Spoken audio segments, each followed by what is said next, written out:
Psalm 56 vers 9 sê, U het my omsweringe getel, hou my trane in U kruik, is hulle nie in U boek nie. Hoe wonderlik is dit om te dink dat God neerbuig om elke traan wat oor ons wange rol op te vang.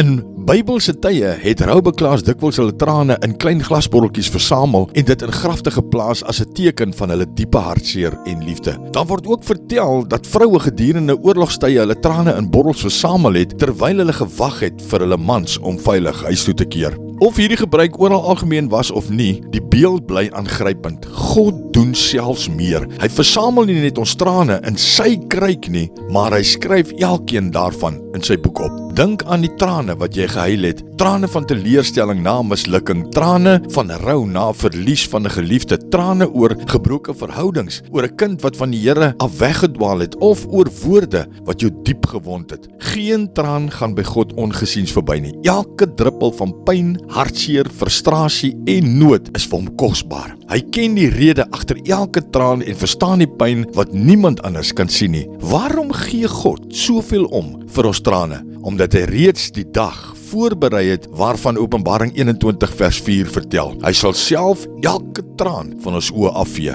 Daar sal geen dood, smart, geween of pyn meer wees nie. Omdat hy elke traan getel het, sal hy ook elke traan wegvee. As jy vandag deur 'n donker vallei stap, onthou, jy huil nooit alleen nie. Jou hemelse Vader is naby. Hy sien wat ander miskyk. Hy vang elke traan op. Hy hou elke gebed en hy beloof dat daar 'n dag van volkome herstel en vreugde sal aanbreek. Die wat met trane saai, sal met jubel maai. Volgens Psalm 126 vers 5. Liewe Vader, baie dankie dat U elke tree van my lewe ken. Dankie dat geen traan wat ek huil ooit vir U onbelangrik is nie. Wanneer ek deur moeilike tye gaan, help my om te onthou dat U naby is, dat U my raak sien en dat U my met liefde dra.